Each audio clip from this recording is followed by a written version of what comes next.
voyez comment ça marche, la démocratie en France. Donc, et ça, c'est vraiment fondamental. C'est le pouvoir médiatique, on comprend. Voilà, mais ce qu'il faut bien comprendre, c'est que les gens qui vont dire « moi, je vote utile parce que je vote Bardella » ou « je vote utile parce que je vote, je sais pas quoi, Retailleau », en fait, ils votent utile, c'est ce que souhaitent les milliardaires qui ont mis la main sur les grands médias français. Et pas seulement les milliardaires, disons la caste européiste qui est en train de détruire notre pays. C'est un moment géopolitique, économique et politique d'une intensité rare.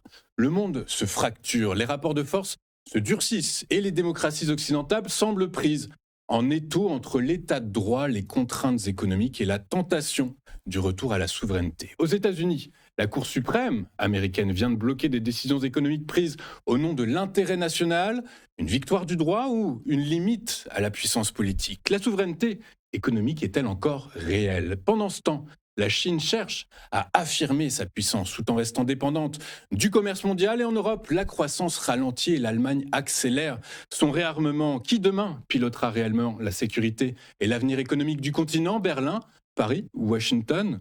Et en France, l'ascension fulgurante de Sarah Knafo intrigue et interroge. Simple effet médiatique ou symptôme d'une recomposition profonde du paysage politique? On peut éventuellement y voir un parallèle avec Emmanuel Macron qui place ses proches à la tête des principales institutions pour contrôler le système face à la montée du Rassemblement national.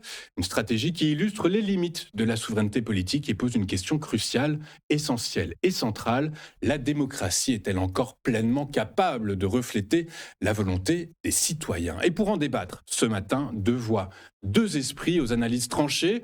François Asselineau, haut fonctionnaire et président de l'UPR, défenseur d'une souveraineté nationale intégrale, et Charles Sana, éditorialiste et fondateur du site Le Grenier de l'Écho, anciennement insolenciani.com. Ensemble, ils vont croiser leurs regards pour répondre à une question qui nous concerne tous. La recomposition mondiale s'accompagne-t-elle d'un simple ajustement ou la convergence des crises internationales et des tensions politiques en France annonce-t-elle un véritable basculement du monde tel que nous le connaissons? Messieurs, bonjour. Monsieur Asselineau, bonjour. Bonjour, merci de me recevoir et bonjour à tous vos auditeurs. Écoutez, ils vous entendent, ils vous souhaitent également la bienvenue de nouveau chez nous et merci beaucoup pour votre fidélité sur notre plateau, le plateau Téléfinance. Charles Sana, bonjour. Bonjour. Merci beaucoup d'avoir accepté notre invitation de débattre avec François Asselineau. Vous êtes un habitué de notre plateau et pour ça, je vous en remercie beaucoup. Messieurs, on va commencer à parler souverainisme et état de droit. Monsieur Asselineau, quand la Cour suprême bloque des droits de douane décidés au nom de l'intérêt national, est-ce une victoire de l'état de droit ou une défaite du souverainisme économique? Je pense que d'une certaine façon, c'est une défaite de la démocratie, parce que la démocratie, étymologiquement, c'est démos, le peuple, kratos, le pouvoir du peuple. Et ce qui se passe aux États-Unis, on le voit également en France, c'est que de plus en plus, ce qu'on appelait les démocraties occidentales sont sur un chemin où tous les grands choix stratégiques, même tactiques, ont été petit à petit retirés au peuple, soit par des organisations internationales, des transferts à des organisations supranationales, comme c'est le cas pour l'Union européenne, soit, et ce qui n'est pas exclusif l'un de l'autre, à des cénacles juridiques. Il y a un véritable vol de pouvoir. En France, on le voit ô combien sur toute une série de sujets, soit par le Conseil d'État, soit par le Conseil constitutionnel, qui décide à la place des peuples ce qu'ils veulent. Alors, les États-Unis, ils ont leur propre tradition. Donc, moi, je n'ai pas beaucoup à commenter les États-Unis. Ce qui est sûr, c'est que Trump, il n'y est pas allé de main morte. Je pense qu'il a quand même, il s'est un peu cru le vice-roi et de prendre des décisions comme ça en mettant un petit peu tout le monde devant le fait accompli. Et puis il a des postures qui ne favorisent pas le consensus.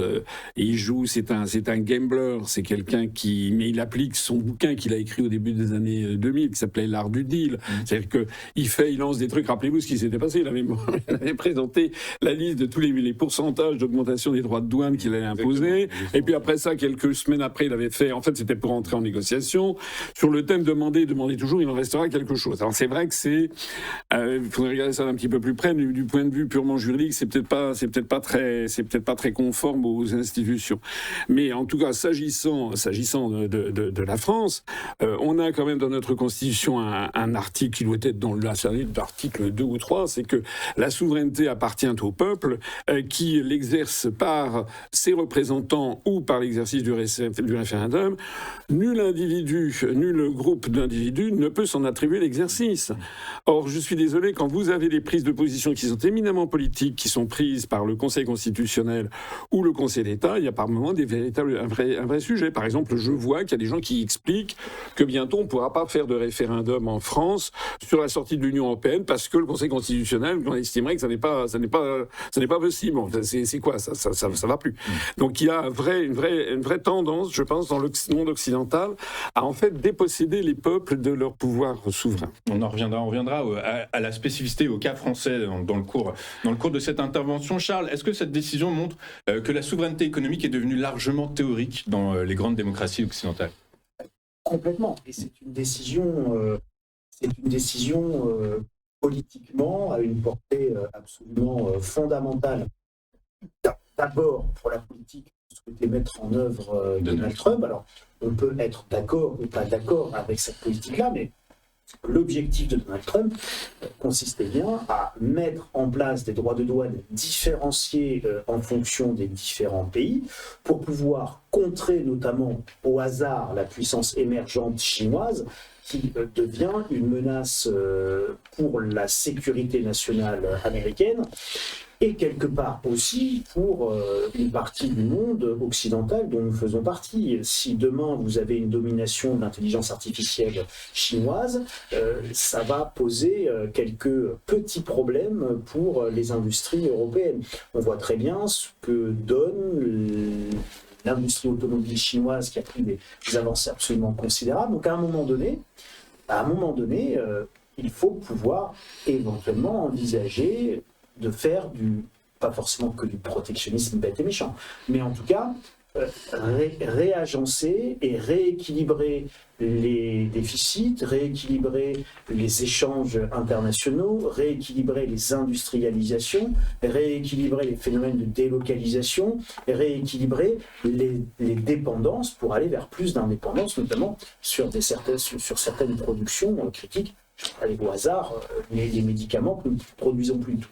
Donc, tout ça, une politique de droits de douane relativement agressive, c'est incontestable, est évidemment un outil incontournable pour permettre ça.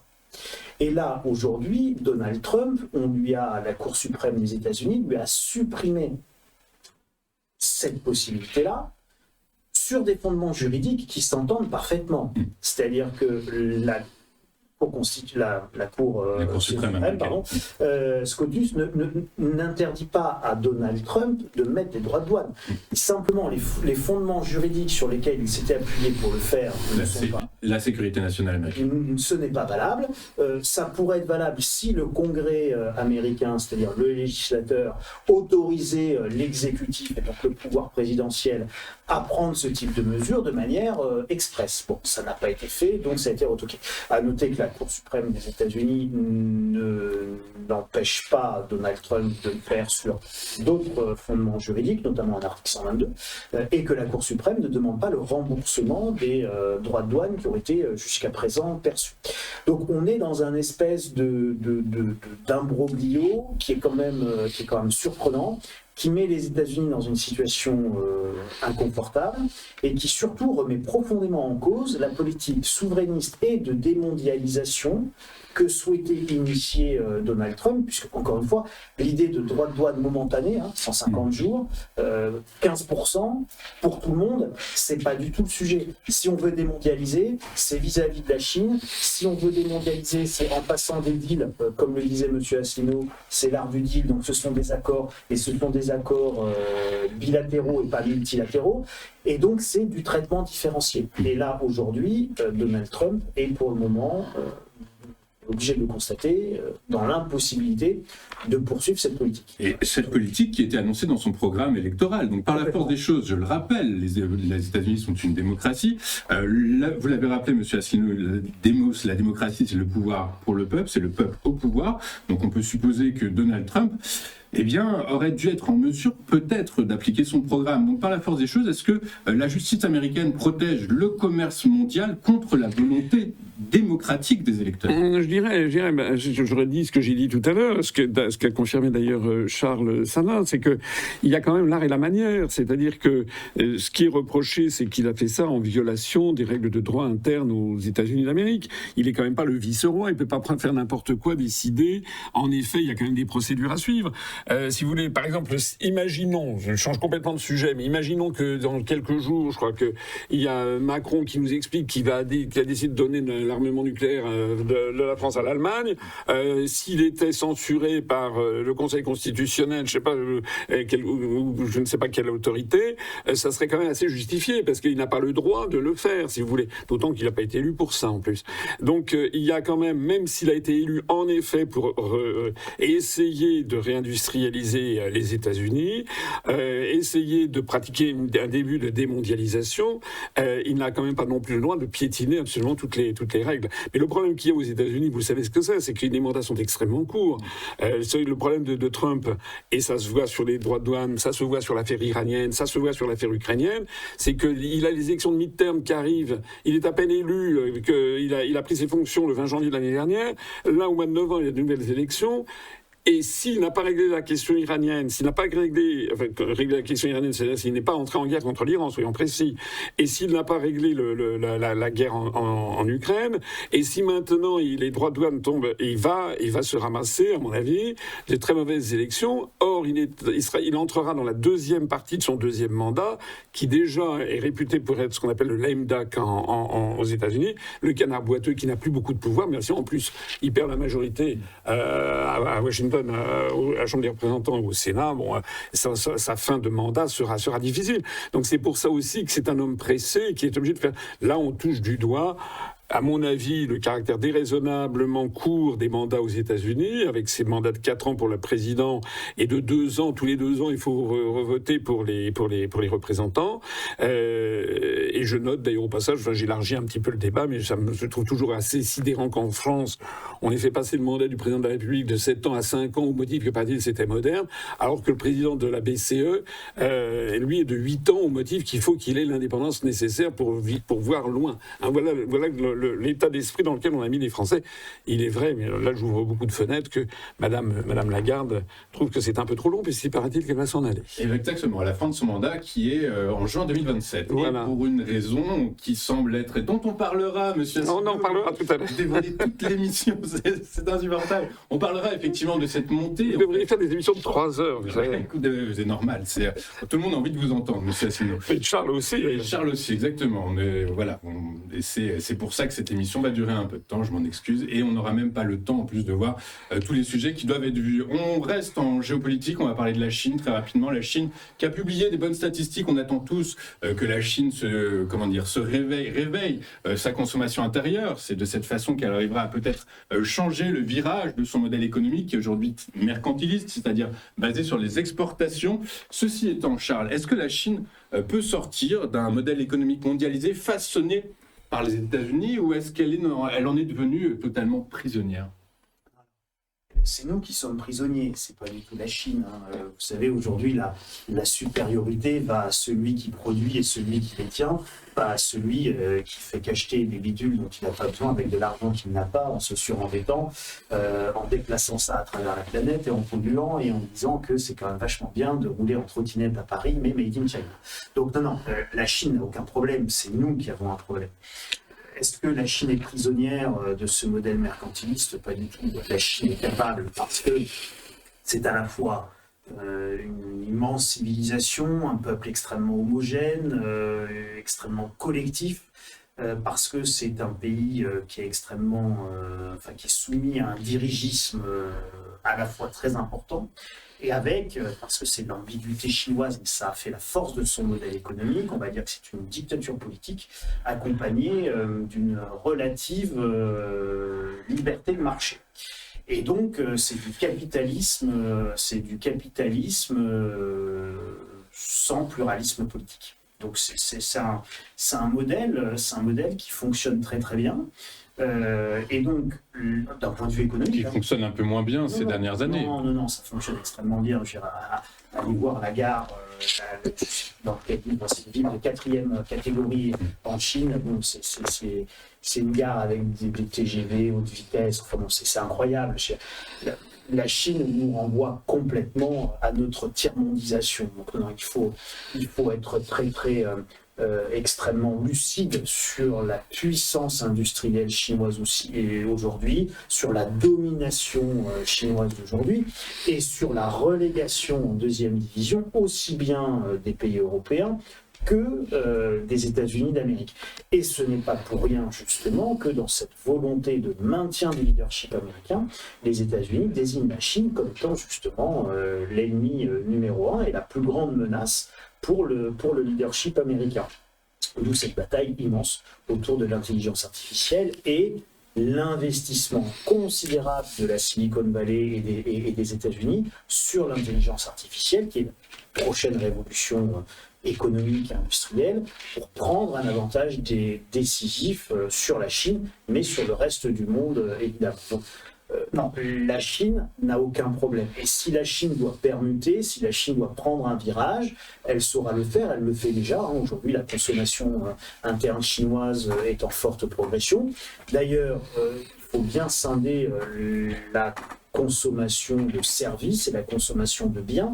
Il est assez logique qu'une fois qu'on a à peu près tous les bidules dont on a besoin, on n'en achète pas plus. Les Chinois arrivent globalement aujourd'hui au point où ils sont largement aussi bien équipés que nous, pour ne pas dire, n'allez pas voir comment ils sont même mieux équipés que nous quand on est à Shanghai, quand on est à Pékin, quand on est dans les grandes villes chinoises. Je vous assure qu'on est extrêmement mal équipés par rapport à ce qu'ils ont. On a un taux de détention de véhicules électriques qui est bien inférieur à ce qu'ils ont en Chine. Les voitures électriques en Chine, elles se garent toutes seules. Nous, on fait encore les créneaux. Attention, n'ayons pas de condescendance vis-à-vis de la Chine. La Chine s'est définitivement réveillée, alors que nous, on est définitivement en train de s'assoupir. Donc, il faut vraiment avoir cette conscience-là très, très aiguë. Charles, je vous coupe un instant. J'ai entendu dire au début de la guerre commerciale que l'objectif américain était de faire basculer la Chine d'un modèle économique mercantiliste, donc c'est-à-dire tourné vers les exportations, un modèle économique tourné vers la consommation intérieure. Donc ça veut dire quoi? Ça veut dire que Trump a perdu la guerre commerciale? Mais complètement, non, mais rien à leur vendre. À un moment donné, il faut juste dire les choses telles qu'elles sont. Quel que soit le magasin aujourd'hui où vous rentrez en France, vous achetez des produits qui viennent de Chine, de ce qu'il y a de plus bas de gamme à ce qu'il y a de plus haut de gamme. Les Chinois sont capables de vous envoyer des fusées dans l'espace, ils sont capables de vous faire des puces électroniques, ils maîtrisent, ils ont intégré des chaînes entières en termes industriels qui vont de l'extraction de terres rares à leur traitement, jusqu'à évidemment la fabrication de la batterie qui va dans votre voiture électrique, qu'on vous vend clé en main et qu'on est capable de vous porter. La puissance industrielle chinoise est juste, dans certains secteurs, c'est 400 fois la puissance industrielle américaine. Donc vous devez comprendre cette suprématie industrielle absolument écrasante de la Chine. Donc le problème aujourd'hui, la Chine n'a pas de problème, ça on dit juste ça pour nous rassurer. La réalité c'est que c'est nous qui avons un problème. Et le problème, M. Asselineau, c'est quoi? C'est qu'on a loupé le virage industriel au début des années 90, à la fin des années 90. Le problème vient de plus loin, c'est comme Phèdre dans Racine, mon mal vient de plus loin. Si on pouvait résumer l'histoire du XXe siècle, on pourrait dire que la meilleure stratégie pour lutter contre les Chinois, c'était de leur avoir exporté le marxisme-léninisme. Lorsque les Chinois ont embrassé le marxisme-léninisme en 1949, ils ont végété dans une situation de paupérisation absolument épouvantable, ponctué de drames historiques considérables, l'un des pires ayant été le Grand Bond en avant, qui s'est quand même soldé par 50 à 60 millions de morts. Le génial Mao Tse-tung avait décidé que dans tous les villages, il allait falloir faire des petits hauts fourneaux. Ça a donné de l'acier qui était inutilisable, et pendant ce temps-là, il a retiré les masses des rizières où il végétait. Moi, je suis allé en Chine avec ma femme, sac à dos, en 1988. C'était un des pays les plus pauvres du monde. Mais vraiment, quand on allait en Mongolie intérieure, du côté de Datong, déjà entre Pékin et Datong, 3 heures, il fallait 12 heures de train pour y aller. Et quand on arrivait, on avait des masses hébétées, ma femme est blonde, ils venaient la toucher, comme dans Tintin, vous savez, le lotus bleu.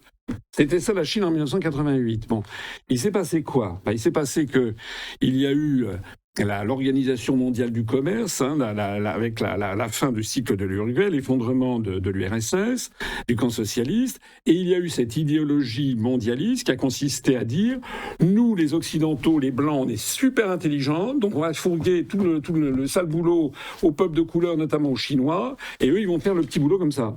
Moi, je me rappelle, j'étais à l'époque petit haut fonctionnaire. Voilà, je trouvais ce raisonnement quand même un peu bizarre, parce que la Chine, c'est comme l'Inde, d'ailleurs, on pourrait parler aussi de l'Inde. On ne parle pas assez de l'Inde.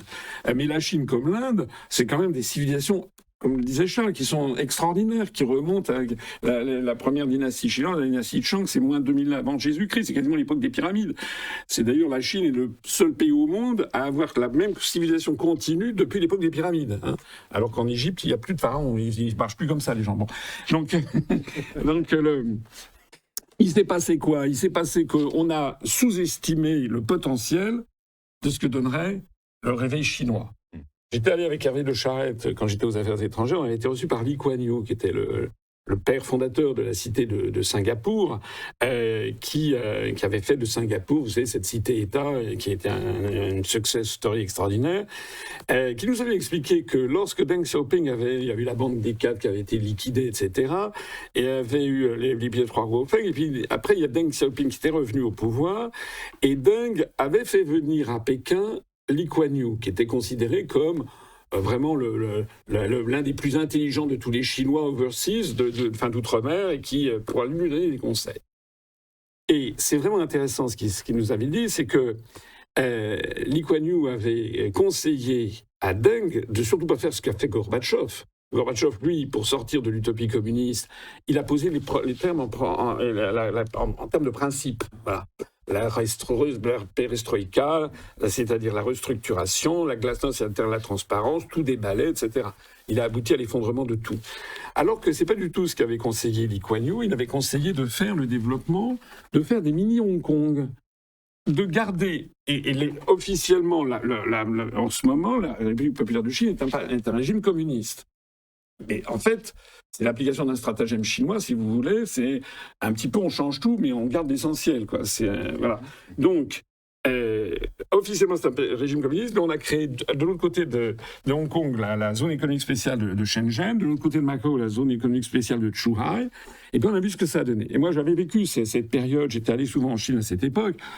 Aussitôt que vous avez donné aux Chinois la capacité de faire du commerce et du business, mais c'est incroyable. En l'espace de 5 ans, d'un seul coup, vous aviez des villes champignons qui avaient poussé.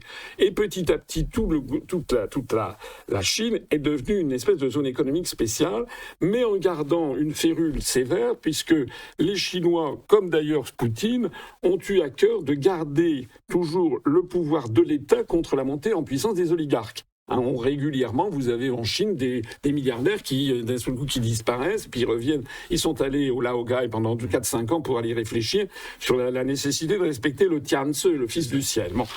Et résultat des courses, on a donné, en fait... Moi, je me rappelle, il faut voir ce que c'était lorsque la France allait vendre des Airbus. J'avais accompagné Chirac pour...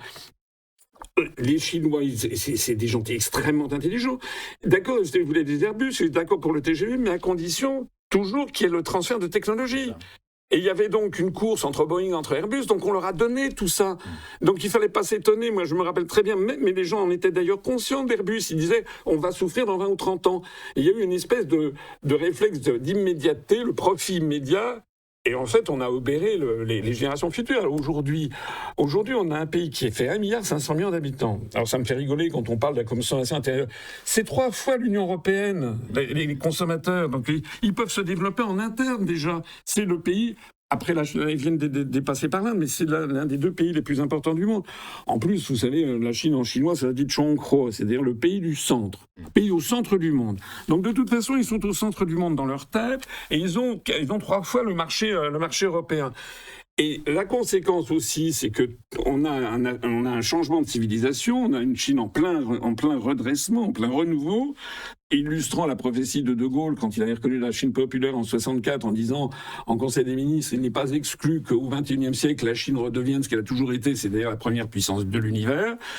Aujourd'hui, en Chine, vous avez chaque année à peu près quelque chose comme 1 500 000 nouveaux ingénieurs. Il y a 30 millions une tranche d'âge, c'est 30 millions d'habitants.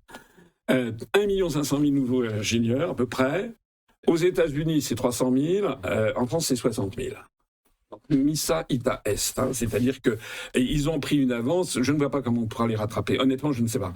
Parce qu'il suffit effectivement, comme le dit Charles, tout à fait justement, quand vous allez en Chine, il y a un effet, et moi j'ai eu la chance, c'est l'effet waouh, si vous voulez. Moi je me rappelle ce que j'ai vu en 88, c'est pas le Pléistocène, je suis pas un dinosaure, c'est en 88, c'était en l'espace d'une génération, c'est inouï, que ce soit l'IA, que ce soit la robotique, que ce soit l'intelligence artificielle, dans tous les domaines, l'exploration spatiale, etc., l'inventivité, c'est...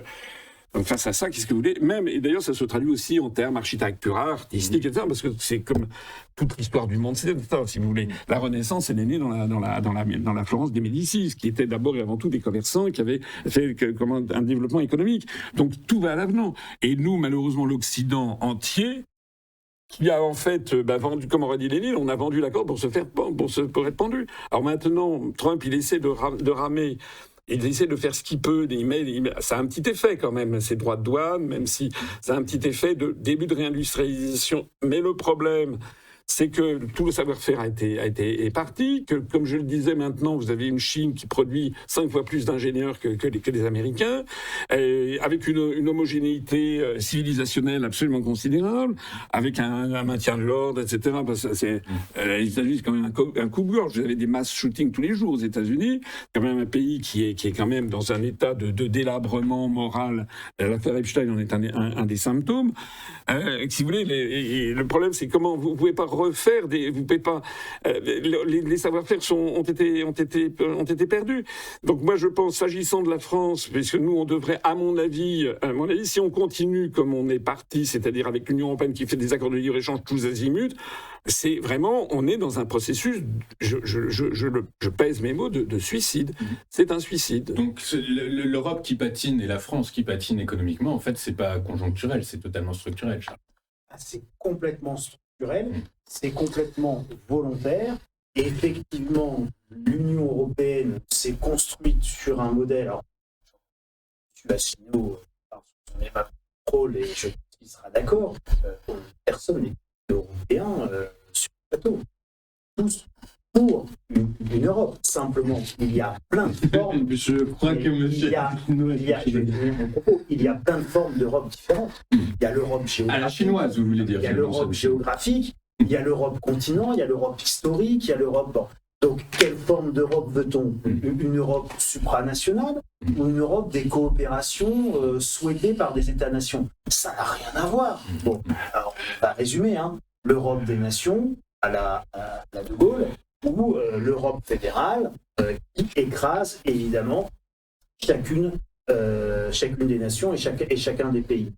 Ce qui est évident, c'est que l'Europe est restée profondément ancrée sur un logiciel mondialiste, un logiciel libre-échangiste, avec, pour pouvoir bien comprendre ça d'un point de vue historique, et je pense que ça rendra bien plus clair ce qui se passe dans l'esprit de bien des gens qui sont en train de nous écouter. Comment vous créez une nation ? Si vous regardez l'histoire. Et on va commencer par simplement l'histoire de notre pays. Vous créez une nation, et vous créez la nation française, par l'éradication des identités locales, régionales. Vous ne pouvez pas créer France, en tant qu'État-nation France, si vous n'avez pas éradiqué les duchés, les comtés, les baronnies, et j'en passe et des meilleurs. Si vous n'avez pas éradiqué les langues régionales, les identités régionales, qu'à un moment donné, vous n'ayez plus qu'une langue, le français, plus qu'un État, l'État français, et plus des baronnies et des potentats. Ce que vous voulez dire, Charles, c'est que finalement l'Europe va faire mourir la civilisation française. Non, c'est une nécessité. Les gens doivent comprendre historiquement tous ceux qui défendent aujourd'hui un projet d'Europe fédérale. Peu importe qu'ils aient raison ou tort, peu importe qu'ils pensent faire le bien ou qu'ils fassent le mal. C'est pas le sujet.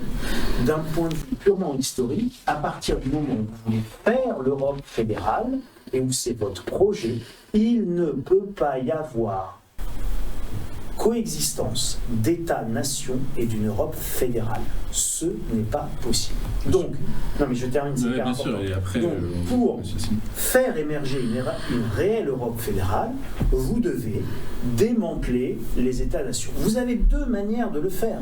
La France s'est créée dans un bain de sang. L'éradication des identités régionales, la disparition des langues locales, ça s'est fait par des violences qui ont duré des siècles petit à petit, etc. Et y compris la violence exercée à l'encontre des gamins qui parlaient le patois il y a encore un siècle, la violence de l'éducation nationale et de l'instruction publique de l'époque. Donc c'est comme ça que ça s'est passé. Vous avez exactement le même phénomène aujourd'hui sur l'Europe fédérale qui est en train de détruire, mais de manière pacifique, les nations, par un détricotage, par la suppression des souverainetés, par la suppression de ce qui fait notre autonomie, notre capacité de décision. Donc nous ne pouvons plus décider de la paix ni de la guerre. Vous voyez en Ukraine, c'est l'Europe qui décide de l'Ukraine. Nous n'avons plus la capacité de battre monnaie, c'est la BCE qui bat monnaie. Nous n'avons plus la capacité d'écrire nos lois, c'est la Commission européenne qui édicte des directives. Donc vos États-nations sont petit à petit dissous. Ce sont des contrats ou des accords de libre-échange qui s'appliquent à toute l'Union européenne, dans lesquels nous n'avons plus notre mot à dire. C'est aussi l'immigration qui est utilisée comme dilution des identités nationales pour faire un espèce de peuple qui ne ressemble plus vraiment à rien et qui n'est pas encore tout à fait n'importe quoi, en voulant faire émerger à terme une espèce de conscience européenne. C'est ça qui est en train de se passer, ça doit être dit, c'est assez surprenant je pense pour ceux qui ne l'avaient pas vu sous cet angle-là, mais ce qui est en train de se jouer, c'est ça, c'est la disparition miette à miette de tout ce qui fait un État-nation. Et si vous regardez ce qu'a fait le président Macron, qu'on soit pour ou qu'on soit contre, lui c'est un européiste qui a un projet européen, qui veut faire émerger l'Europe fédérale, et tout ce qu'il a fait est extrêmement cohérent, et M. Asselineau pourra revenir dessus parce qu'il en connaît plus que moi là-dessus, mais c'est le démantèlement de tout ce qui architecturait la haute fonction publique, le corps préfectoral, le corps diplomatique, et M. Asselineau qui a été haut fonctionnaire pourra revenir là-dessus et le détailler. M. Asselineau, Charles pense que vous êtes également pour une Europe fédérale. Non, moi je suis contre... Pas pour une Europe fédérale. Non, je suis contre le principe même de l'Europe. Évidemment, je ne suis pas contre le continent européen. D'ailleurs, je pense que personne ici n'est contre l'Afrique ou contre l'Asie. Bon, ça c'est... De quoi parle-t-on ? On parle pas de concept de géographie. Je suis contre parce que je pense que c'est un principe qui est faux ab initio, qui prouve qu'il est faux, qui ne marche pas depuis maintenant 68 ans après le traité de Rome, qui marche de moins en moins bien.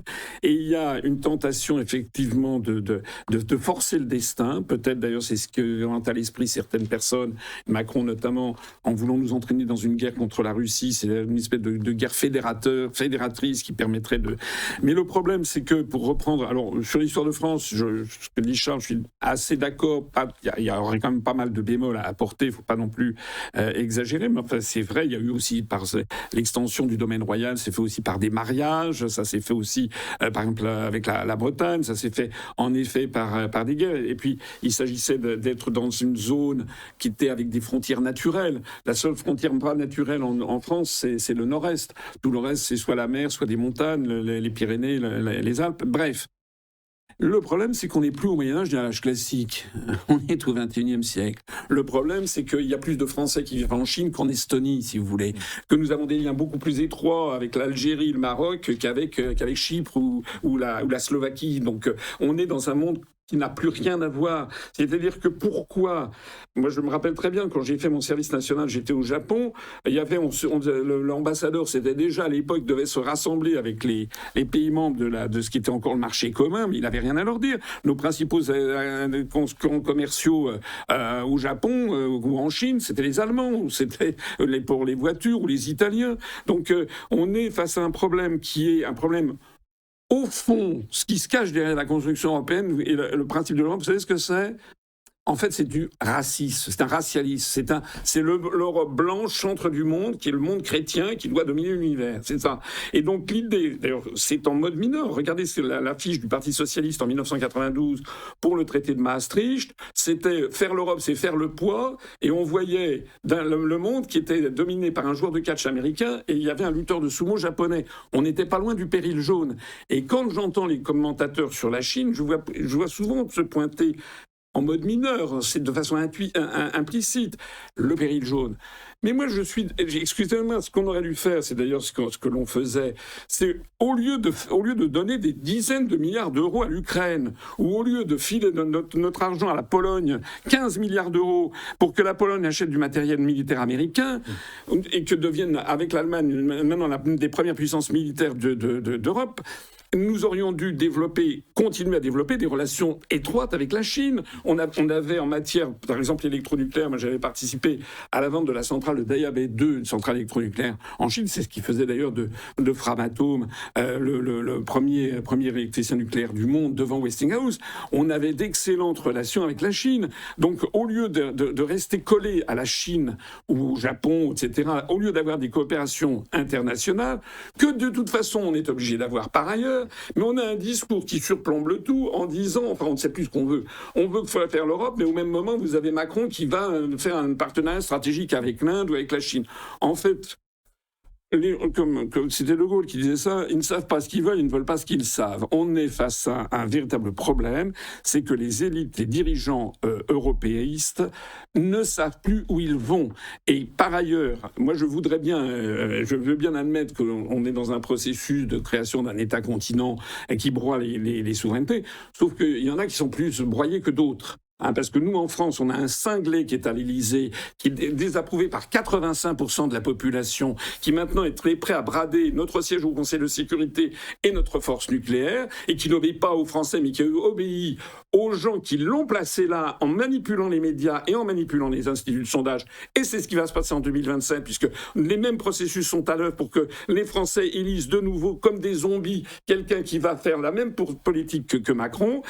On pourra peut-être en parler, mais au même moment, si vous voulez, les Polonais, ils font pas la même chose, les Allemands, ils font pas la même chose, les Néerlandais ne font pas la même chose. C'est-à-dire qu'eux, ils restent de plus en plus, et tous les pays de l'Est, ils ont soupé de l'URSS, ils ne veulent plus d'un truc comme ça. C'est-à-dire que la France est en train de se suicider pour rien, en fait, pour le profit des autres. Justement, M. Asselineau, c'est comme vous le dites, s'il y a bien un pays en Europe qui sait ce qu'il veut, c'est l'Allemagne. L'Allemagne qui veut être la première puissance militaire européenne, la deuxième puissance militaire mondiale. Est-ce que c'est une nécessité stratégique ou est-ce que c'est un tournant historique inquiétant ? Écoutez, ce que j'apprends, moi, j'ouvre les journaux, c'est que M. Merz a décidé de faire un plan de 90 milliards d'euros, c'est absolument gigantesque, de réarmement allemand. Et pour le réarmement allemand, le SCAF ou les trucs français, voilà, les Allemands, c'est uniquement...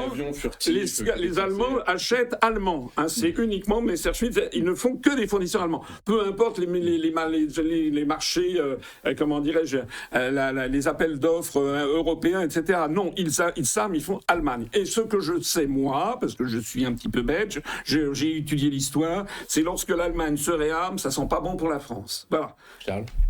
Je vais avoir du mal à dire le contraire. C'est-à-dire que historiquement, une Allemagne avec beaucoup de Panzer, c'est jamais une bonne idée. Donc évidemment, c'est à regarder avec une infinie prudence. Alors, souvenez-vous tout de même, parce que tout ça, ça part de très très loin aussi. Hein.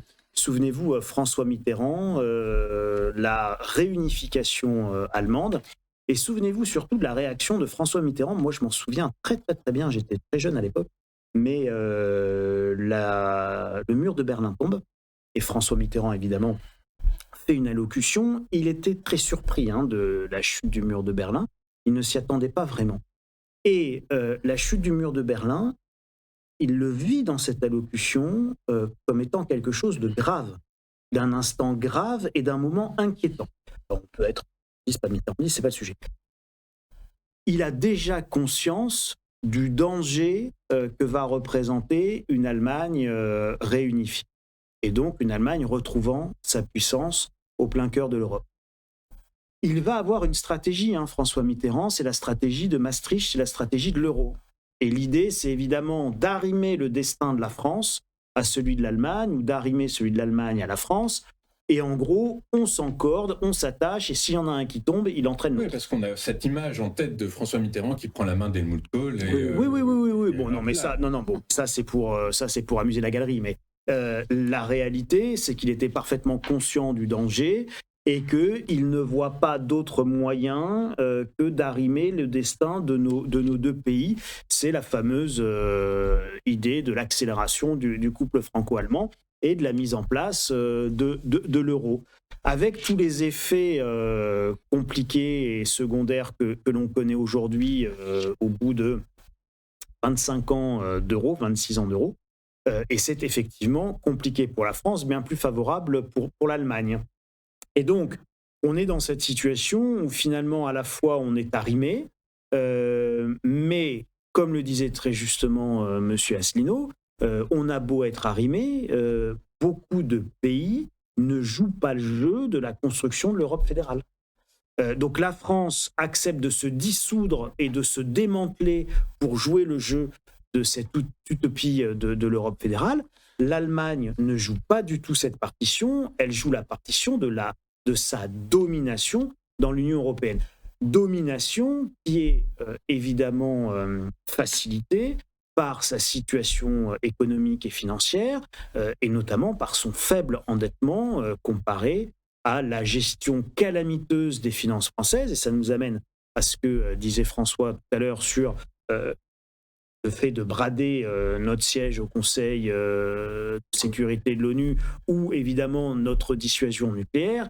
C'est que quand on a 3 500 milliards d'euros de dette et qu'on s'est mis dans une situation de dépendance totale vis-à-vis de la Banque centrale européenne et qu'on est soumis à nos partenaires et à leur bon vouloir parce qu'en fait on est incapable politiquement de se faire un petit peu mal et de faire les efforts et de prendre les décisions économiques qu'il faudrait pour mettre un peu d'ordre dans nos finances publiques et en arrêtant de faire des dettes et des dettes et des dettes, et bien évidemment on est soumis à nos partenaires et donc on s'est mis dans des situations de dépendance complètement invraisemblable. Et c'est certainement la raison pour laquelle Emmanuel Macron milite pour l'union des marchés des capitaux européens. Oui, et puis qui milite pour les eurobonds. Et en gros, à chaque fois qu'on n'a plus d'argent, on invente un nouveau machin à qui on donne une petite ressource, ce qui lui permet de lever de la dette. Alors on a déjà fait ça en France, on a créé les intercos, vous savez, le millefeuille administratif. Et on ne luttera jamais contre le millefeuille administratif.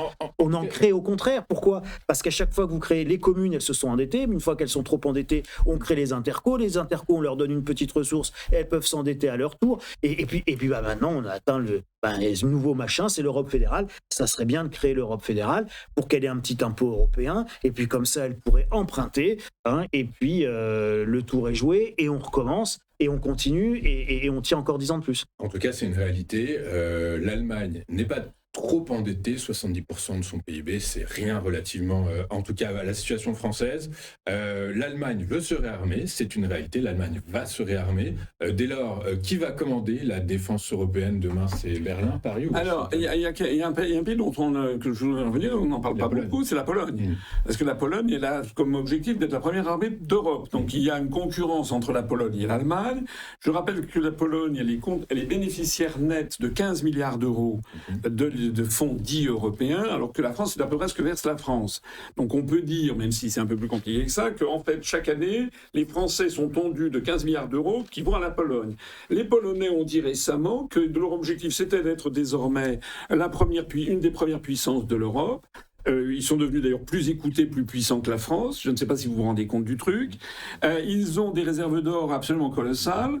Ils ont Varsovie, c'est des taux de croissance fabuleux. Et alors on vient vers les Français en disant regardez comment vous êtes mauvais. Regardez l'état de la France. Regardez la Pologne. Vous feriez mieux de vous inspirer de la Pologne. Ben évidemment, c'est comme si vous aviez dans une chambre d'hôpital quelqu'un à qui on pique du sang pour le donner au voisin. Le voisin se porte de façon florissante. Et puis vous avez un moribond. Et dit moribond, regardez comment ça fait que vous soyez moribond. Ben oui, on est en permanence. Mais il faut que les Français le comprennent. C'est pas rien 15 milliards d'euros chaque année qui sont prélevés sur la France. Et en plus de ça, c'est de l'argent complètement perdu parce que il y a des gens qui disent il faut diminuer les dépenses de l'État, les dépenses sociales, etc. Je suis d'accord, bien sûr qu'il faut diminuer les dépenses. Mais au moins, quand on paye des gens au RSA, ils investissent ça dans l'économie française. Tandis que les 15 milliards d'euros qu'on donne à la Pologne, elle achète des avions américains. Donc c'est absolument complètement perdu. Bon. Alors, je voudrais revenir sur un petit point. Je ne suis pas tout à fait d'accord avec ce qu'a dit Charles, même s'il a repris, en fait, c'est un peu l'historiographie officielle. L'idée que Mitterrand, voyant un projet de réunification allemande, a voulu rattacher, etc. Bon, je me rappelle, je crois que je ne sais plus qui est-ce qui avait dit ça, c'était André Mauroy qui avait dit jadis qu'il aimait tellement l'Allemagne qu'il préférait qu'il y en ait deux. Vous savez, toute la stratégie de la France depuis la guerre de 30 ans, c'est l'action continue qui a été celle de Richelieu notamment, pour ça d'ailleurs que les Allemands nous en ont tout en temps voulu, c'était de morceler l'Allemagne. La France est devenue la première puissance d'Europe parce qu'à l'issue des traités d'Osnabrück et de Münster, ce qu'on appelle les traités de Westphalie, la France était un pays unifié alors que l'Allemagne c'était les Allemagnes. Il y avait, vous savez, des principautés, il y avait des royaumes, des duchés, etc., des électeurs du Saint-Empire, enfin, plus les villes libres, plus personne n'y comprenait rien. Et tout ceci, ça avait été la politique française du diviser pour régner sur l'Allemagne. Ce que Bismarck a voulu remédier, il y avait une dent de Bismarck contre la France. Lorsqu'il y a eu le projet d'unification allemande, excusez-moi, mais je pense que Mitterrand, c'est pas vrai, c'est pas lui. Ceux qui ont décidé, ce sont les États-Unis. Et je peux vous assurer que Washington avait beaucoup plus son mot à dire, puisque déjà ils ont leur base militaire en Allemagne, avec des dizaines de milliers de soldats, c'était eux qui ont décidé. Et on a fait le coup aux Français, comme on leur a fait le coup de la construction européenne, vous savez, on a expliqué aux Français que c'était une ambition française. C'est même le titre d'un livre d'Alain Duhamel. Mais pas du tout. La déclaration Schuman, vous savez, la fameuse déclaration Schuman, elle a été rédigée dans les services de Dane Acheson au secrétariat d'État américain. Et là, les Français, on leur a dit, tiens, on va faire croire que c'est les Français qui ont fait accepter l'euro à l'Allemagne. Ce sont les Américains qui ont imposé ça, mais les Allemands, ils ont eu leur mot à dire. Les Allemands, ils ont dit... Nous, on ne fera jamais la même monnaie, on ne prendra jamais les mêmes dettes que ceux que les Allemands appellent les gypsies, vous savez, ou les pigs. Les pigs, pigs, ça veut dire les cochons en anglais, mais ça veut dire pour Portugal, Italie, Greece, Spain. Gypsy, ça veut dire les Romanichels, vous y ajoutez l'Irlande. Et ils ne disent pas la France, mais ils le pensent très fort. Bon. C'est-à-dire que l'architecture de l'euro a été adoptée de la Banque Centrale Européenne. Je rappelle que, normalement, s'il y avait une vraie monnaie unique, les Français d'ailleurs se leurrent, ils disent, on ne sait pas une monnaie unique. S'il y avait une monnaie unique, il n'y aurait plus de Banque Centrale Nationale, il n'y aurait plus de Banque de France. Monsieur Villeroy de Galhau serait parti chez les apprentis d'Auteuil depuis plusieurs années. Bon. Il y aurait plus de Banque de Grèce, on aurait seulement la Banque Centrale Européenne et tout le monde serait solidaire de toutes les dettes de tout le monde.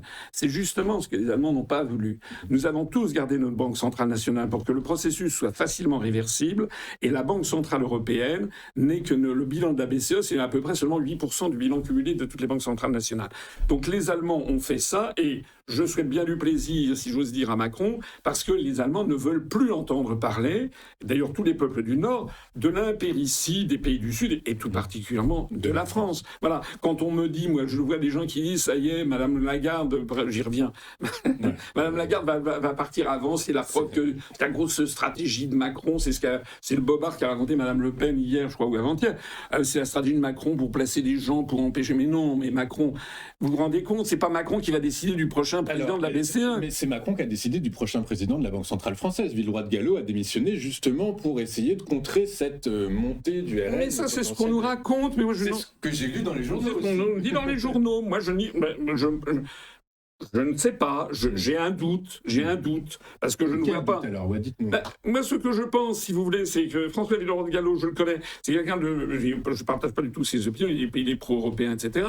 Mais c'est quelqu'un de rigoureux de droit. Je ne vois pas pourquoi il part un an à l'avance. Et je ne vois pas du tout la Banque centrale, la Banque de France. Il me semble quand même que tout le monde est d'accord sur le fait que c'est une institution indépendante. Bon, donc normalement, je ne vois pas... Macron n'a plus aucun crédit, nulle part, dans tous les sens du mot crédit. Tout le monde se ricane. Je ne vois pas que Macron passe un coup de fil à Villeroy de Galhau en disant « Cher ami, vous devriez partir un an avant. » Et en vertu de quoi? Non, moi, ce que je pense, c'est que François Villeroy de Galhau... en tout cas, c'est mon interprétation. Il sent qu'il y a des choses mauvaises qui arrivent, il préfère prendre la tangente avant. Voilà. En vertu du copinage à la française. J'y crois. C'est pareil pour Madame Lagarde.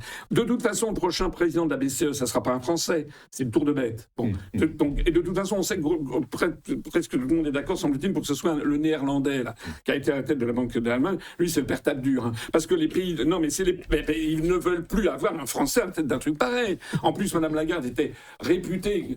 pour son immense incompétence, elle se ramassait 740 000 euros de rémunération annuelle. Vous avez vu ça? Parce qu'en plus, elle gratte non seulement le salaire de la BCE, mais le salaire de la BRI, elle est au conseil d'administration de la Banque des règlements internationaux. Ça fait scandale. La dame, elle va être priée de dégager. Moi, ce que je pense, c'est qu'il est... Enfin, je ne sais pas, je hasarde ça, c'est qu'on sait que la situation financière de la France est extrêmement préoccupante, elle est même catastrophique, et que peut-être va-t-on vers des décisions imposées par la BCE qui feront grincer des dents, hein, du style les emprunts forcés, etc. Pour le budget, c'est une calamité, le budget de la France. Là, qu'on compte, vu des pays du nord de l'Europe, le budget de la France est une calamité. Voilà. Vu de l'intérieur aussi. Vu de l'intérieur aussi. Alors, il y a un point, je suis tout à fait d'accord, on a un goût pour l'endettement en France, mais c'est pas nouveau. Rappelez-vous Necker, Calonne, 1787, 1788, etc. La France, elle est comme ça. C'est un pays qui est comme ça. C'est un pays où il y a un fort dissensus social. C'est un pays où il y a des prélèvements obligatoires qui sont supérieurs au reste du monde. En 1900, les prélèvements obligatoires en France étaient de 18%. Ils étaient de 3 ou 4% aux États-Unis. Donc, si vous voulez, il faut voir d'où on vient et qui on est. Donc, le drame de tout ce qui se passe, c'est que l'on a mis la France dans des contraintes, notamment avec la même monnaie que l'Allemagne. C'est pas une monnaie unique, mais c'est une monnaie avec un taux de change fixe. Hein. Ce sont des monnaies homonymes, hein, puisque chaque monnaie est en fait une créance sur la Banque centrale nationale, mais elles s'appellent toutes euros, elles sont liées par un PEG de 1 pour 1 à partir de l'entrée dans la zone euro. Mais tout ça, ça va finir un jour par exploser. Et le problème, c'est que pendant que ça n'explose pas, on a quoi? On a que l'euro est coté, c'est une cote mal taillée entre le florin, la marca finlandaise, le franc luxembourgeois et le Deutschmark, qui sont les pays créditeurs dans Target 2, dans la solde des paiements courants à l'intérieur de la zone euro, et puis les pays du Sud, avec la drachme grecque, avec la peseta espagnole, la lire italienne et le franc français. Voilà. Et on sait donc que cette monnaie, elle est procyclique, c'est affreux. C'est-à-dire qu'elle est trop bon marché pour l'économie allemande, ce qui a permis à l'Allemagne... C'est un peu moins vrai depuis l'affaire de Nord Stream, mais ça a permis à l'Allemagne de dégager pendant des années des excédents commerciaux géants, presque supérieurs à ceux de la Chine, parce que la puissance économique et industrielle allemande bénéficiait d'une monnaie qui était sous-évaluée par rapport à la compétitivité de l'économie allemande. Mais nous, c'est l'inverse. On a une monnaie qui est surévaluée par rapport à l'économie intrinsèque à la compétitivité intrinsèque de l'économie française. Je rappelle que pendant les 30 Glorieuses, le franc n'a pas arrêté de perdre de la valeur par rapport au mark. Le mark a été... Les Américains ont redonné la souveraineté monétaire à l'Allemagne en 1949. Les Allemands ont créé le Deutschmark. À l'époque, on avait à peu près un franc, c'était 85. Enfin, il y a eu le changement de franc après, on est passé au nouveau franc. Enfin, en gros, c'était un Deutschmark, c'était 80 centimes de franc. À peu près, de nouveaux francs, si je peux dire. C'était en 1949. Donc le franc était plus fort que le Deutschmark. Ouais, plus fort, j'aime pas trop cette formule. Il était coté plus. Bon. Il était plus fort. Voilà. Mais, donc, en 1949, en 1999, avec l'entrée dans l'euro, la fin du Deutschmark, la fin des monnaies nationales, on avait un Deutschmark égale 3 francs 53. C'est-à-dire qu'en 50 ans, en un demi-siècle, on était passé d'un Deutschmark qui était 80 centimes de francs à 3 francs 53. Mais est-ce que ça veut dire que la France s'était appauvrie par rapport à l'Allemagne? Pas du tout. C'était la période des 30 Glorieuses.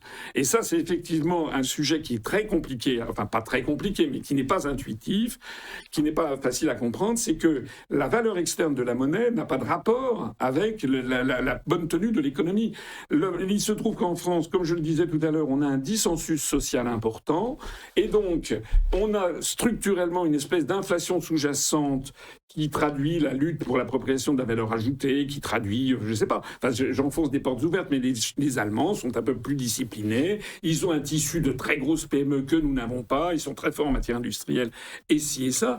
Et par rapport à cette compétitivité de l'économie allemande, il était sain d'avoir un franc qui se dépréciait, parce que petit à petit, ça permettait de maintenir à flot la compétitivité française. Lorsqu'il y a eu les accords de Grenelle en mai 1968 avec plus 22 ou 23% sur le SMIC, comme on appelait à l'époque, on a eu une augmentation des salaires des ouvriers, mais de proche en proche, des agents de maîtrise, des cadres moyens, des cadres supérieurs, des employés. Donc on a eu une augmentation considérable de la masse salariale en France, qui s'est traduite un an après, en août 69, par la dépréciation du franc français. De Gaulle, qui pour le coup ne comprenait rien à ça, il ne voulait pas déprécier le franc, mais lorsqu'on a déprécié le franc, qu'on a dévalué, mais on était dans une période de change fixe, et c'était les États qui pouvaient décider de ça.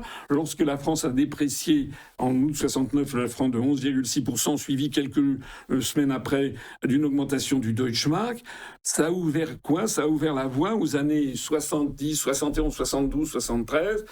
Herman Kahn de l'Institut de futurologie américain disait la France troisième grand. En 72, on a eu 5,2% de taux de croissance.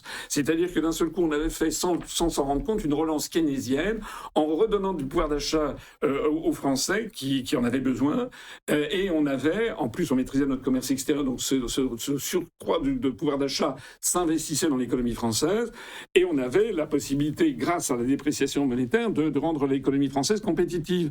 Aujourd'hui, on n'a plus tout ça. Aujourd'hui, on est dépourvu, on est obligé d'avoir la même monnaie que l'Allemagne en taux de change. Donc, si on reste dans ce système, bien, c'est ce qui se passe d'ailleurs, c'est que la France est en train d'être détruite. Et il suffit Charles, je vous donne la parole dans un instant, il suffit juste de regarder ce qu'a publié l'INSEE ce matin. Pour 2025, la croissance française, c'est 0,9% en 2025. Voilà, ça c'est 0,9, l'INSEE, on verra ce que ça va donner. Bon, mais ce qui me fait un peu rigoler, c'est qu'au même moment, on nous explique que c'est la catastrophe en Russie parce qu'ils sont passés de 4,5% de taux de croissance à 1,2%. Donc on dit, regardez, Poutine, c'est la fin des haricots. Nous, on espère avoir 0,9. Bon, des économistes sérieux, c'est quand on est à 0,5, c'est le trait c'est l'épaisseur du trait. Et puis il y a des effets d'annonce. Les vieux de la vieille qui connaissent, oui, puis on va dire 0,9, et puis après on dira, ben non, finalement c'était 0,5, et puis après il y aura des recorrections 6 mois après quand plus personne n'en parlera. Maintenant en fait c'était plus 0,2, voilà, c'est comme ça que ça se passe. Charles, un mot rapide sur... Alors, deux mots. Deux sujets. Parce que deux sujets. Énormément de choses à voir. Ce que François évoquait là, c'est la notion d'ajustement monétaire. C'est-à-dire qu'à un moment donné, un pays, quand il fait des bêtises, qu'on soit dans un régime fixe ou dans un régime flottant, donc dans un régime fixe, on va faire une dévaluation, décidée, décrétée, et dans un régime de change flottant, c'est le marché qui, à un moment donné, oui, tu fais n'importe quoi avec tes dettes, et donc je vais vendre tes dettes, je vais... Donc la devise locale est un peu le reflet quand même donc, des choix la devise locale permet un ajustement monétaire, et donc si vous augmentez trop vos salaires, si vous faites trop d'endettement, à un moment donné les gens veulent moins de votre monnaie se déprécie, il faut plus de votre monnaie pour acheter la même quantité de choses, ça crée de l'inflation, et donc tous ces mécanismes-là sont des mécanismes d'ajustement monétaire qui permettent à l'économie d'être toujours en phase avec la réalité. Et ce qu'empêche l'euro, c'est cet ajustement monétaire. Une monnaie individualisée permet un ajustement monétaire individualisé. La Grèce a connu ce problème avant nous. La Grèce ayant fait n'importe quoi, et ça ne pouvait pas avoir un ajustement monétaire. Alors évidemment, vous le payez par de l'inflation. C'est évident, hein, vous le payez par de l'inflation.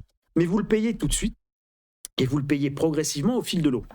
Là, ce qui se passe, c'est que pendant des années, vous mettez la poussière sous le tapis, et tout d'un coup, vous vous retrouvez dans la situation à la grecque, et là, on vous met une cure d'austérité. Vous ne pouvez pas avoir l'ajustement. Dans une situation à la grecque complètement. Vous ne pouvez pas avoir d'ajustement monétaire, donc l'ajustement se fait uniquement par le budgétaire.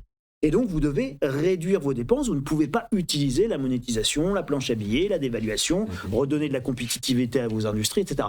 Tout à l'heure, François Asselineau parlait des entreprises, des ETI en Allemagne. Il y en a 12 500 en Allemagne, il y en a 4 000 en France. Alors vous avez un autre sujet qui est le sujet de l'héritage et des transmissions. On est en bon pays socialo-communiste, on adore taxer les méchants riches. Résultat, on a 4 000 ETI, ils en ont 12 500. Voilà, bon, il y a 0% en Allemagne sur les transmissions d'entreprises. En France, il y a un pacte du travail, etc. Mais enfin, bon, on aime quand même taxer. Et puis après on se... Deuxième élément, c'est concernant... juste, ça m'a échappé. François, vous avez terminé sur quoi tout à l'heure? Sur quoi ai-je terminé? Va falloir son public. Va falloir repasser la bande. Bon, la deuxième idée m'échappe, c'est pas bien grave. Sur le budget 2026. Ah oui, non, c'était sur la croissance. Voilà. C'était sur la croissance. François disait 0,9% de croissance, 0,1, 0,2, 0,3. Bon. Mais en réalité, c'est pas une croissance. Quel que soit le chiffre définitif, tous ceux qui nous écoutent doivent savoir qu'on est en récession.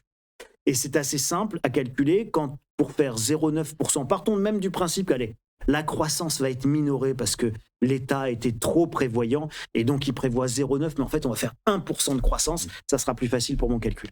Parce que dans le même temps, on va faire au moins 5% de déficit dans le budget. Donc s'il faut dépenser 5 € qu'on n'a pas pour faire 1 € de croissance, ça veut dire qu'en réalité on en a perdu 4. Je ne vous prends même pas en compte l'inflation. Donc, par rapport à ce qu'on aura dépensé sur notre budget versus ce qu'on va créer en termes de richesse, on va perdre au moins 4 cette année. Et puis l'année dernière, c'était pareil. Puis l'année d'avant, c'était pareil. Donc en réalité, notre pays est en croissance en brut, en facial, quand on l'annonce. 1% de croissance, 0,9, c'est extraordinaire. Mais en net, si on raisonne... défalquer de l'inflation.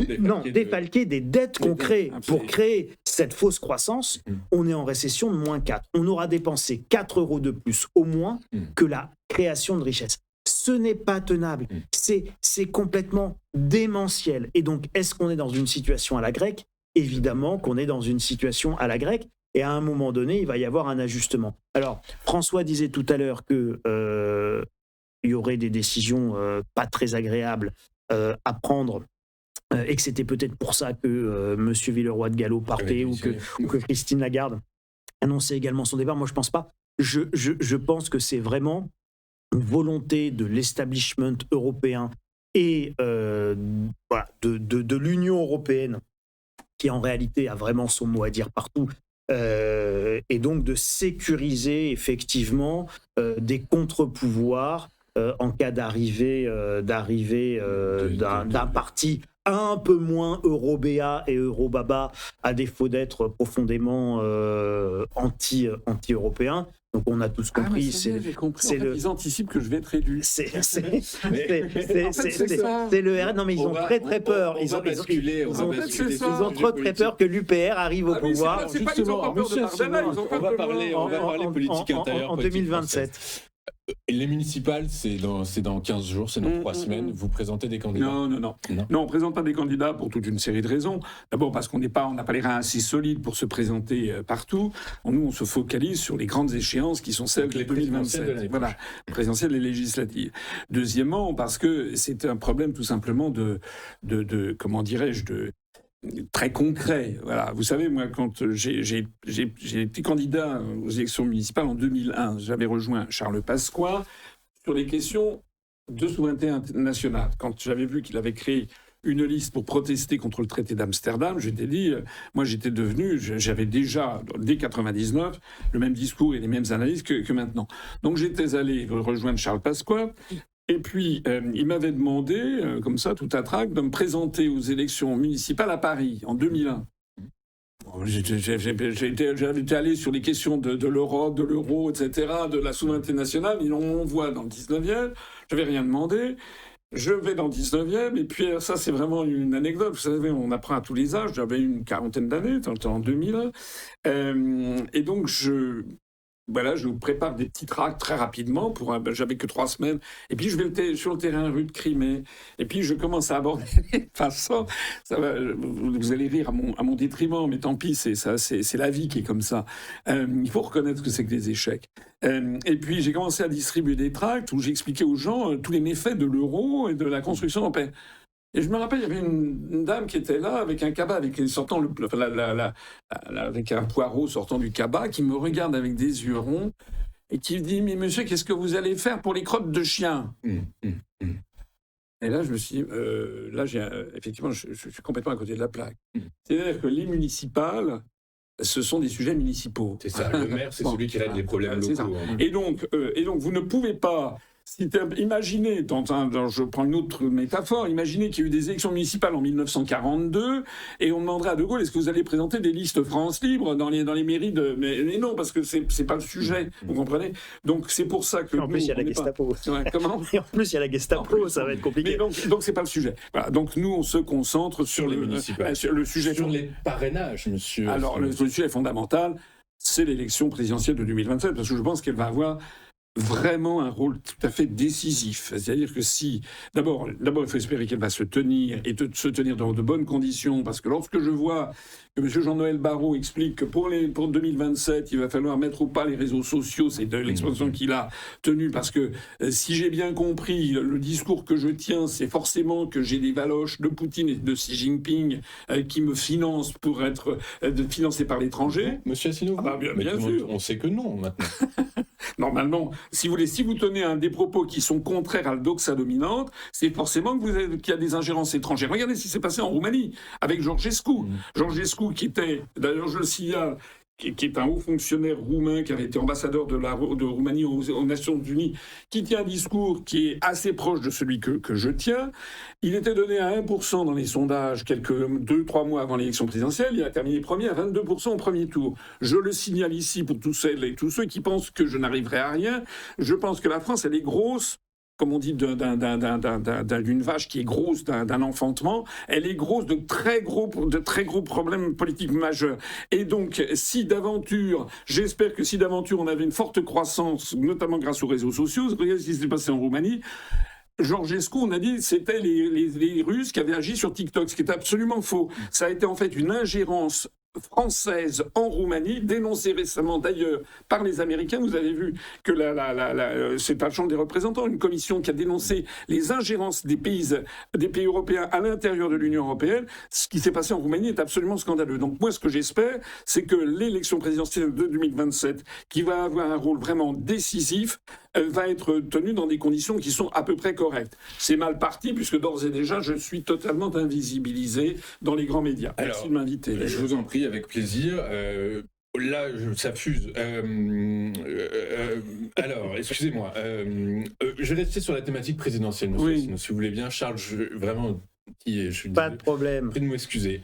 Ce qui vous a manqué, la première fois que je vous ai rencontré, c'était au lendemain des élections présidentielles de 2022. Et malheureusement pour vous, vous n'aviez pas eu vos parrainages. Mais je les avais eu en 2017. Et vous aviez en 2017. Mais vous n'aviez pas eu en 2022. La problématique va se reposer pour 2027. Oui, c'est sûr. Comment allez-vous vous y prendre pour essayer de... Vous voulez quoi aussi? Vous voulez que je vous donne mes coordonnées de bancaires et compagnie? Non, je ne vais pas vous dire tout, mais non, évidemment... Mais en tout cas, vous l'avez en tête, évidemment. Évidemment, on l'a en tête. Il faut bien comprendre que le système actuel de la présidentielle française, il est assez dément. Il repose sur des parrainages qui ne sont en fait... Déjà, les gens ne comprennent pas ce que c'est. En fait, le terme exact, c'est présentation d'un candidat. C'est-à-dire que le Conseil constitutionnel, il émet, ça arrive 5 ou 6 semaines, je crois, avant le premier tour de l'élection, il envoie à chaque détenteur du pouvoir de parrainage un papier, comme ça, bordé bleu, blanc, rouge, un papier épais. Les maires, je crois. Filigrané. Alors, c'est envoyé, il y a 42 000 personnes, en gros, qui ont le pouvoir de parrainage en France. C'est-à-dire... Ce sont les députés, les sénateurs, les eurodéputés, les conseillers régionaux, les conseillers départementaux et les maires. Plus un certain nombre de cas particuliers. Voilà, c'est ça, en fait, les gens qui ont le pouvoir de parrainage. Sur ces 32 000 personnes, sur ces 42 000 personnes, vous avez 34 000 maires, en gros. Donc le gros, c'est quand même les autres. Voilà, c'est comme ça. Et sur ces 42 000 personnes, en 2022, il n'y en a plus que 13 500 qui exercent leur pouvoir. Parce que grâce à M. Jospin puis à M. Hollande, ça s'est fait en 2 temps, désormais les parrainages sont rendus publics. Ce qui fait que dans beaucoup de petits villages, tout ça c'est fait délibérément pour intimider les maires de petits villages qui ne parrainent pas des gens inappropriés.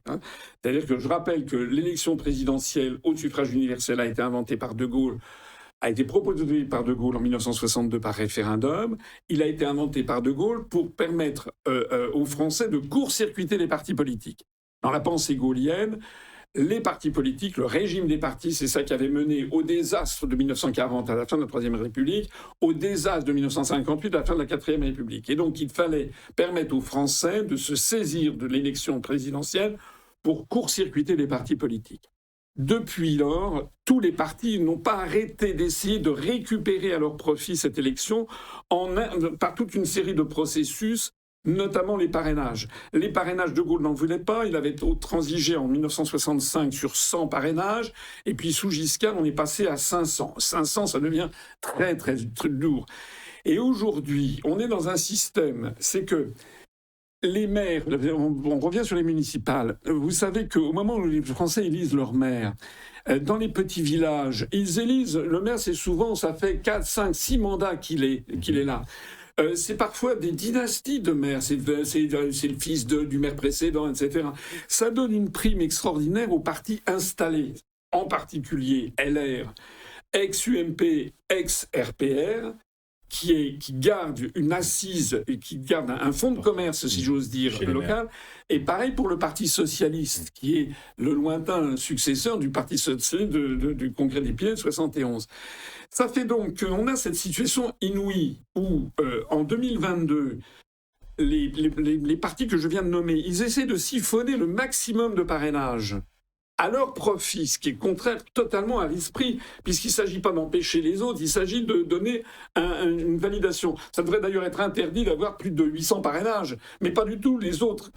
Dans la mesure où maintenant il y a plus de 13 000 personnes qui acceptent de parrainer, si vous avez des partis qui siphonnent le maximum de milliers de parrainages à leur profit, il n'en reste plus pour les autres.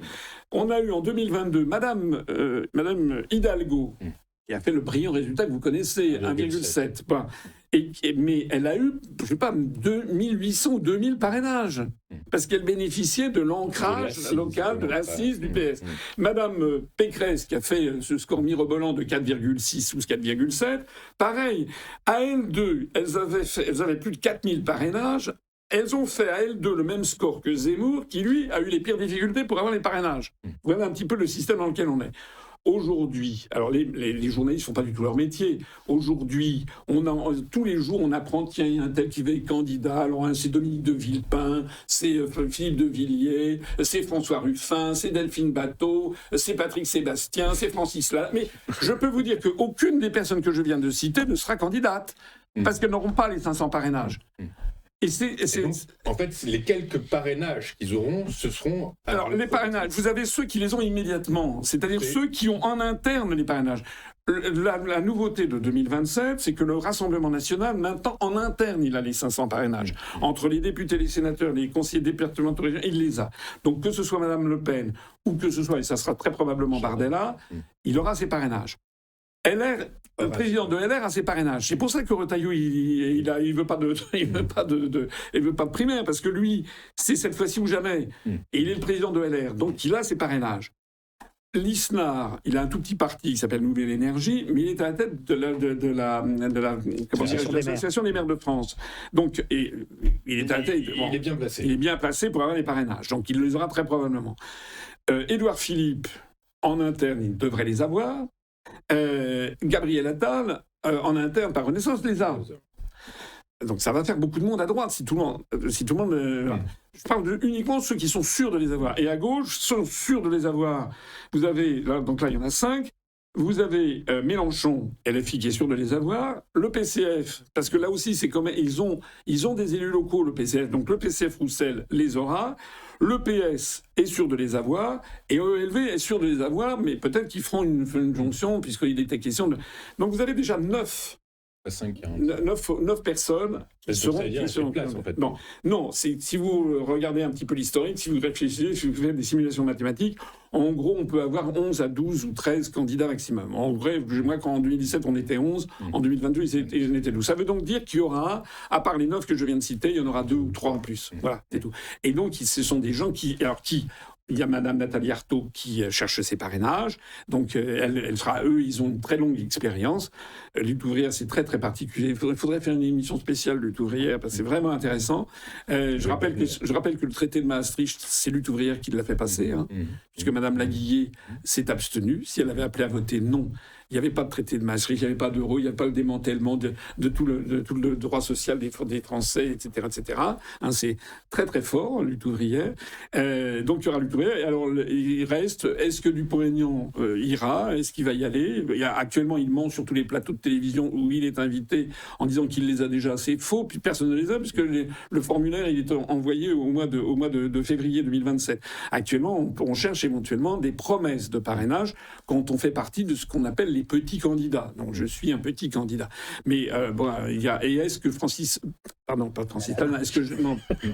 Jean Lassalle, pardon. Est-ce que non, je le confonds un peu, parce que maintenant, Jean Lassalle, vous savez, fait des one-man shows. Mais est-ce que Jean Lassalle ira? Mais pour les autres, je suis désolé. Voilà, les journalistes ne font pas leur métier. Ou plus exactement, ils le font très bien. Puis, excusez-moi, je vais me taire après. Vous avez la parole. Non, mais je vais me taire. Mais il faut que les gens comprennent ce que je dis. C'est vraiment... Il n'y a que moi qui peux dire, c'est le dessous des cartes. Vous savez ce qui s'est passé en 2017? En 2017, la stratégie, c'était surtout pas Asselineau. Jamais. Jamais. Pourquoi? Parce que je propose non seulement le Frexit, mais je propose de rétablir le contrôle des mouvements de capitaux. C'est fondamental. C'est-à-dire que je propose de casser ce qui est à l'origine des délocalisations industrielles. Je propose de casser ce qui est à l'origine des fortunes mirobolantes de Bolloré. Si Bolloré, il achète des médias, c'est que justement, il ne faut jamais revenir là-dessus. Et si en ce moment, sur la sphère Bolloré, on met en avant Philippe de Villiers... une autre, pour les municipales, c'est Knafo. Oui, ou Madame Knafo, c'est que ni Madame Knafo ni Monsieur de Villiers ne proposent jamais le Frexit, quoique Monsieur de Villiers, depuis 3 semaines, il y a Clairon qui veut le Frexit, mais ce qui est absolument faux. Il ne le paraît. D'ailleurs, s'il l'avait voulu, en 2017, il aurait dû appeler à voter pour moi plutôt que pour Macron. Bon, donc Philippe de Villiers, il est là, c'est un leurre. En réalité, l'un des grands secrets de la politique française, c'est qu'on ne doit pas donner la parole à quelqu'un qui propose la sortie de l'Union européenne, a fortiori s'il propose, profitant de la sortie de l'UE, de rétablir le contrôle des mouvements de capitaux, parce que c'est à l'origine des fortunes exponentielles des milliardaires qui ont mis la main sur les médias. Et là c'est le cœur même du problème de la France. Donc en 2017, pendant toute l'année 2016, les grands médias ont donné la parole à Montebourg. Je ne sais pas si vous vous rappelez. Il a eu 5% du temps de parole, et c'était le souverainiste, et ci et ça, il voulait réindustrialiser. On est au cœur de notre sujet. Moi, je voyais des journalistes en 2016. Je me dis, mais attendez, Montebourg, on est sur le terrain, nous, on cherche des parrainages, il ne les cherche pas, il ne sera pas candidat. Ah oui, mais non, mais nous, bon, très bien. Mais ils avaient ordre de donner la parole à Montebourg. Résultat, et moi jamais, quand on est arrivé, qu'il y a eu la liste publiée par le Conseil constitutionnel, Montebourg, il avait 20 parrainages, et moi, j'en ai eu 587. Bon. J'ai eu droit donc à 4 semaines pour me faire connaître, et encore j'ai eu droit à 0,8% du temps de parole, alors qu'il y avait 11 candidats et que l'égalité aurait dû me donner 9% du temps de parole. J'ai eu droit à 0,8% et Macron a eu 25% du temps de parole. C'est comme ça qu'on manipule l'élection présidentielle en France. Et pour 2027, là je fais du divulgachage, c'est le mot québécois pour spoiling. En France, aujourd'hui, c'est pareil. C'est que pour 2026, on va nous mettre en avant Madame Knafo, Monsieur de Villiers, Monsieur ci, Monsieur ça, etc., qui ne seront pas candidats. En tout cas, je ne sais pas, peut-être que Mme Knafo, qui, semble-t-il, est en train de se débarrasser... Elle laissera la place à son mari, pour les présidentielles. On ne sait pas. Mais en attendant, toutes ces personnes-là ne veulent pas sortir de l'Union européenne, ni de l'euro, ni de l'OTAN. Ils ont le droit, ils ont parfaitement le droit. Mais qu'il y a une espèce de brouillard qui est fait pour que jamais, au grand jamais, il y a un nom qui ne doit jamais être prononcé. C'est M. François Asselineau. Voilà. J'ai reçu récemment une journaliste d'un des très grands médias français qui voulait me voir. Pardon, j'ai cru que ça. Tout peut arriver. C'était il y a quelques jours, non? Oui, je pense avoir vu communiquer sur vos réseaux sociaux l'invitation. Non, j'en ai pas parlé. Vous n'avez pas parlé? Non, j'en ai parlé avec Aude Lancelin hier soir, mais j'ai cru, je n'en revenais pas. Je lui ai dit, qu'est-ce qu'on va me proposer? Donc, je suis allé brûler un cierge à Sainte-Rita, la patronne des causes désespérées. Et en fait, elle m'a dit, donc je ne sais ni la personne ni le média, mais c'est un très grand média, elle m'a dit, ils avaient une réunion de direction pour justement la préparation de la présidentielle. Ils savent très bien qui je suis, ils savent très bien ce que je fais, et donc vérifier que j'étais bien candidat, et c'est ça, voilà. Et je dis, mais alors, et puis c'est tout. C'est-à-dire que je ne serai pas invité avant le Conseil constitutionnel.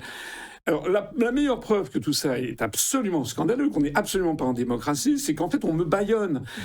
Madame Le Pen a fait une déclaration, vous l'avez vu, c'était avant-hier. Elle a dit que le 7 juillet, il va y avoir la décision de la Cour d'appel la concernant. Et elle a dit que si, le 7 juillet, il est confirmé les réquisitions du parquet pour la Cour d'appel, c'est-à-dire qu'elle est condamnée à porter un bracelet électronique. Et surtout qu'elle est inéligible. Elle ne sera pas candidate. Et si elle est inéligible, alors ce qu'il pourrait faire, c'est déclarer une inéligibilité de 2 ans. Auquel cas, elle redeviendrait éligible au mois de janvier 2027. Et elle a dit que ça serait trop tard pour faire une campagne. Et tout le monde dit, ah oui, tout à fait, c'est trop tard. Bon. Donc Mme Le Pen considère que si elle pouvait faire une campagne à partir de janvier, ça serait trop tard pour le mois d'avril, alors que tout le monde la connaît. Mais Asselineau, qui est encore très très largement inconnu, nous, c'est très bien que j'ai droit qu'à 3 semaines pour faire campagne. Vous voyez comment ça marche, la démocratie en France?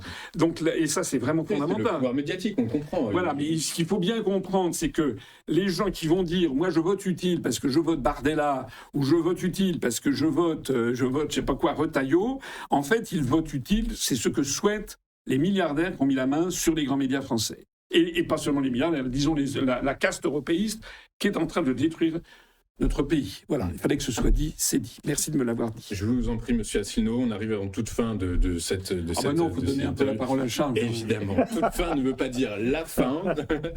Charles, un mot, alors sur ce que vous voulez, on rebondit sur... Moi, j'avais une question à vous poser, Charles. Autant, effectivement, monsieur Asselineau est un animal politique, plus pour les présidentielles. On comprend qu'effectivement, même si ça n'a rien à voir avec cette anecdote sur les crottes de chien. Mais vous, les municipales, c'est pas quelque chose qui vous a tenté ou qui vous tenterait? Ah mais moi j'y suis au municipal. Ah bah voilà. Vous me présentez où? Dans ma petite ville de Bernay. Ah, Bernay, en Normandie. Dans l'Eure, absolument. Et vous êtes candidat tête de liste? Non, je suis en 3e position. Ah. Ok. Avec étiquette, sans étiquette? Sans étiquette. Okay. Et le maire est sympathique? Ah, le maire est très sympathique. Et puis ce sera un bon gestionnaire, et monsieur Asselineau, nous verrons pour votre parrainage. Vous serez obligé de venir boire un coup de cidre et un petit poulet à la normande. Eh ben, écoutez, sur ces bonnes paroles, messieurs, si je puis me permettre, on va s'arrêter là parce que ça fait 1h20 et vous, je sais que vous avez quelque chose à faire dans pas longtemps. Un mot quand même, Charles, celui que vous voulez, sur le sujet que vous voulez. Il y a tellement de dossiers qu'on n'a pas vu. J'aurais aimé qu'on rebondisse sur Epstein, mais je ne veux pas vous lancer, messieurs, là-dessus quand même. On reviendra sur Epstein.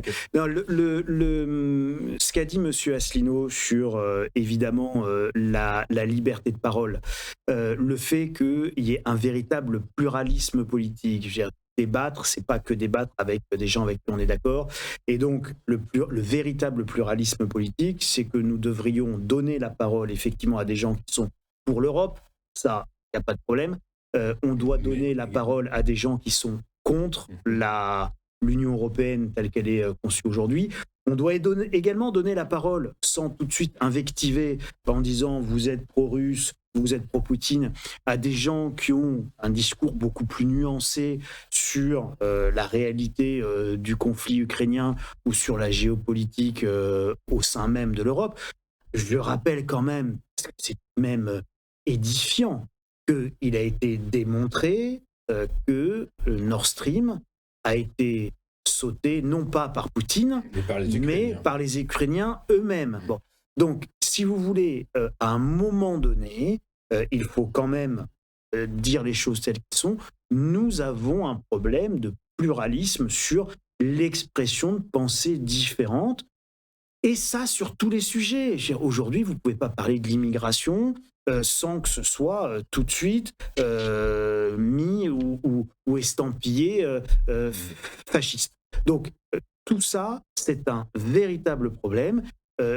François a parlé tout à l'heure des ingérences sur les réseaux sociaux.